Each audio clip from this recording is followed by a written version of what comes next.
thought you'd like to come along as we feed the sheep this morning, and you can see this afternoon, and you can see how big Butter is getting. There's Butter. Butter is getting huge. So Butter is becoming a going concern. You can see him there. There he is. Yeah, he has decided he likes to get out through the gate now. So we're in the back paddock here, and the grass is growing. We did farm renovations last year.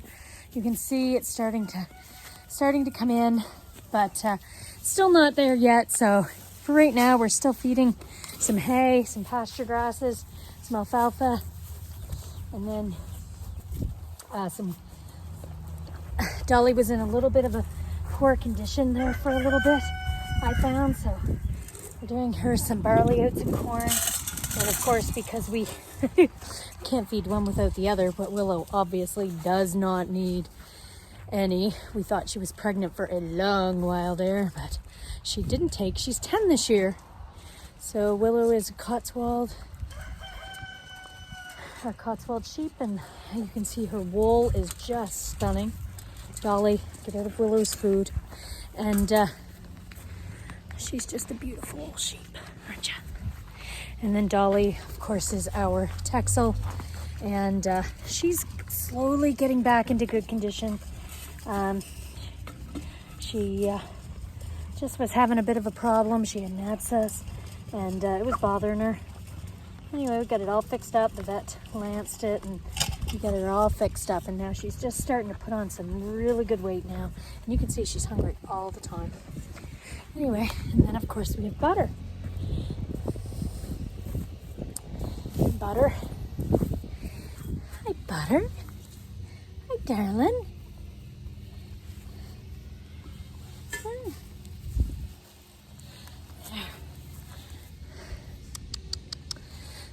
So Butter is almost 6 weeks old. Hard to believe. Goes by so fast. Anyway.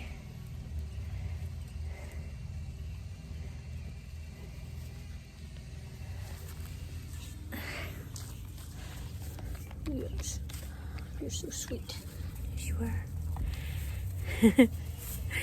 Oh.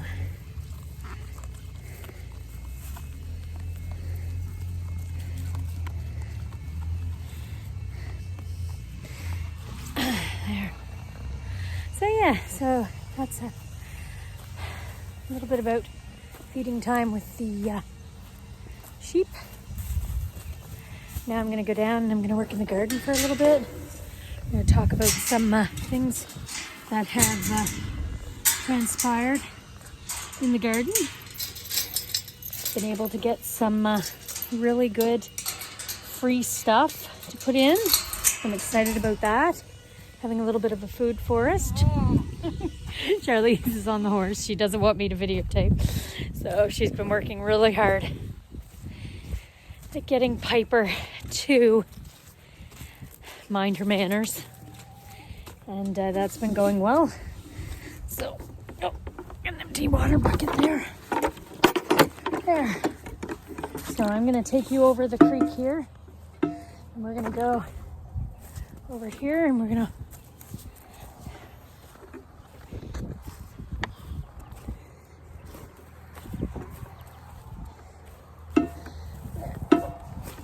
jump here. And here we have our little brooder. So our little brooder is here.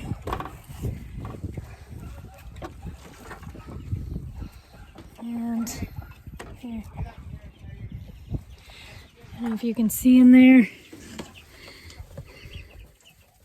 Chicks. So we have 50 meat hens in there.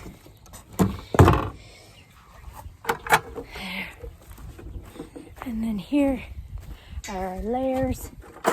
And we're just going to let them out. Try not to let them out till later in the day now, because they will get in my garden. They're naughty. So, there they all go. They love to go free range.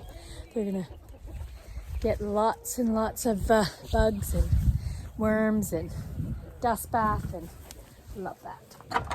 So there they go.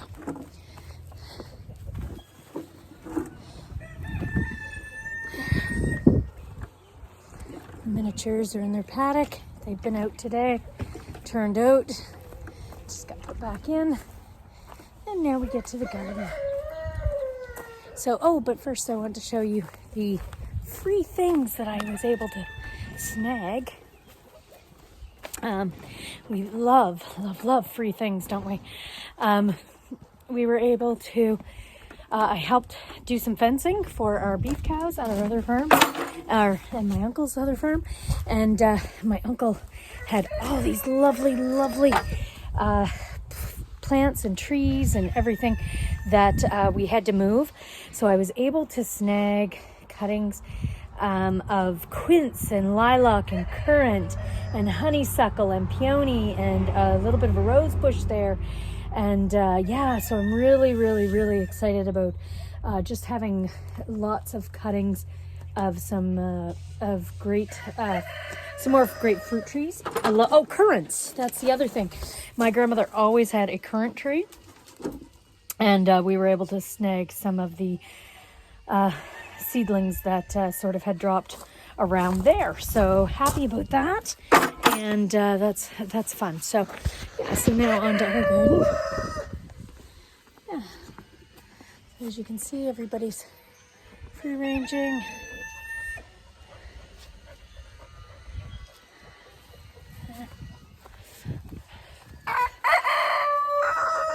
So over to here, and this is the cold frame. The cold frame is coming along lovely.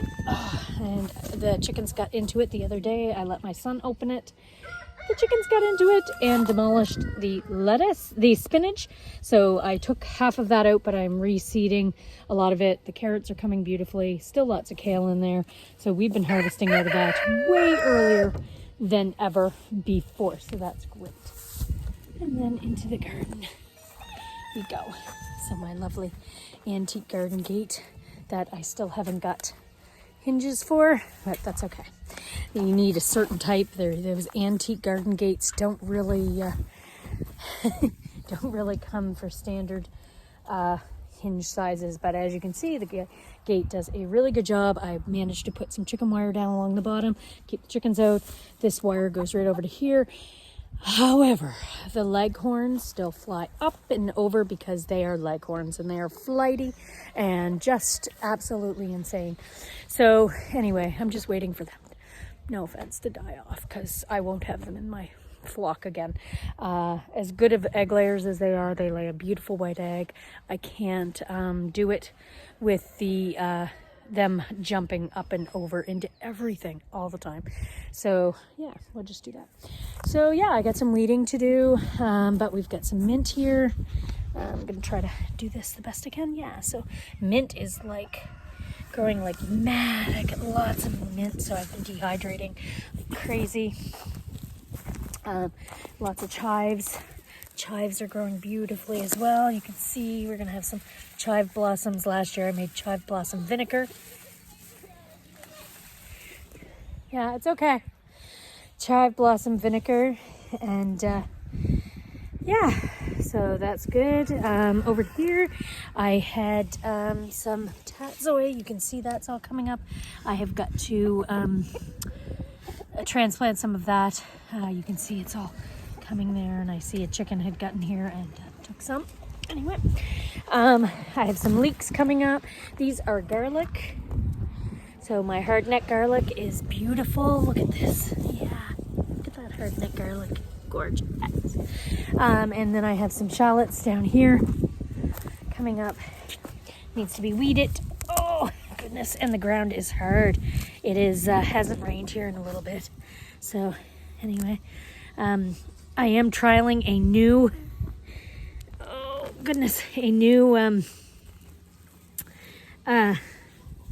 hand cream from my good friend at Pat's Pride. And so I am excited to trial that, because as you can see, I am a gardener that uses her bare hands. So this is These ones here are soft neck garlic, so they just went in this spring. So hard neck garlic goes in, yes, Amber and April. You can see them there. Yes. Yeah, so turnip and parsnip, cabbage are all in. Got some onions coming, lots of onions. And I've got 3 nice rows of onions coming. And then another row of early onions from seed. They're actually coming up okay. I need some more wood chips. I've got peas coming up. Let's see that. Need to plant some more of those. Another second planting. I've got carrots coming up in here. Doesn't look like much right now. Carrots are like literally like a blade of grass right now. But I do have some in the cold frame already doing really, really well. Golden beets. So I have golden beets coming here. And I need to thin those out soon. Transplant a few of them. I tried doing golden beets inside. I tried doing beets. These are beets, like I said. We need to weed. Tried to do beets inside. And that did not go well. I did not enjoy that. I will not do that again. I will sow directly outside. That is more my thing. So, yeah. So then beets, leeks, dill, parsnips. Over here we have the potatoes. So we have, if you caught our video the other day, we have right here 8 rows of potatoes. And those are Yukon Gold. Yukon Gold potatoes, russet, red Pontiac, and I think that's about it. So we have all those in. That's great. And you'll see over here, oh, this time of day is always so pretty in the garden, isn't it? Yeah. I've got some asparagus coming up. Not great, but it is coming up. I'm pretty pumped about it. Don't have a lot of stalks, but what is coming up really good. Let's see. See that? Right here. Here, look at that. Asparagus. Pumped about that. Asparagus. Yeah. So those got planted last year. So those crowns, because if you remember, we had done farm renovations. Hi, Grumpy.